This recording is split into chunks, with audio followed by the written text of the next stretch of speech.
Welcome back to my Legends Expanded Universe chronological timeline rating, where I go through the expanded universe according to my personal timeline order and rank each and every individual piece of media on a 10-point scale. Today we have Tales of the Jedi, The Golden Age of the Sith, issue number 4. And in this issue, we start... First of all, I want to talk about the cover. Odinur looks weird on this cover. He looks like a demented alien beaver. It's such bad art on the cover of this one. Ugh.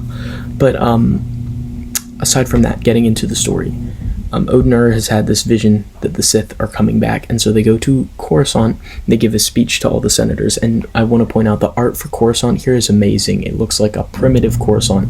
The buildings and architecture are stylized to be pointy, and they're a lot of gold. So it's a wealthy planet, obviously, and still the city planet that we know, but it's a primitive Coruscant, which was really, really cool to see.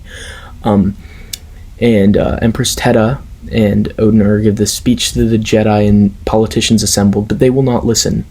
They hear empty words. They don't take what they're saying about this warning that there's a threat coming. Even when they say, "We exiled these Jedi so many years ago, and now they're coming back, these dark Jedi, these fallen Jedi. They're coming back," and no one listens. So there's nothing they can do there. Meanwhile, Gav is being taught Sith alchemy by Nagasato, and Gav is like, "Whoa, none of this is what the Jedi taught me, all this conjuring magic stuff. This is new stuff." And Nagasato tells him he has raw power. And then he's separated Gav and Jory, and they both want to see each other, but they can't, because it's all part of his plan. But then Ludo Kresh has gone to guard the ships that they need to get to Republic space, because Ludo Kresh and his forces have fallen back, and they're like, "We will stand here and stop you from seizing the ships that you need to go back and wage this war." And Nagasato's like, "Fine, we'll bring the fight to you." And so he gathers his forces, whose loyalty he has earned, because he says loyalty cannot be bought, it has to be earned, and he has earned loyalty. And so they fight and leave no witnesses for Ludo Kresh's forces.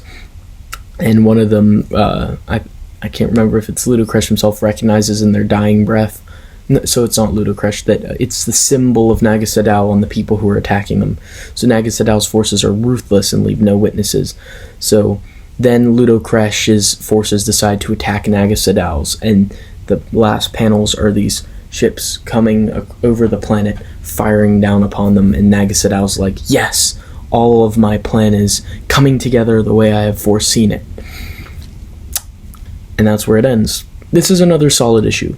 I didn't enjoy it as much as the last issue, but it's still a very solid issue. I would give it a 4 of 10. Good story.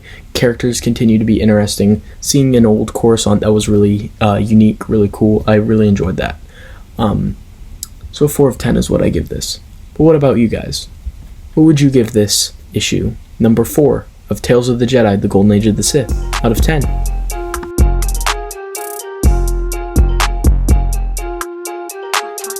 Honey.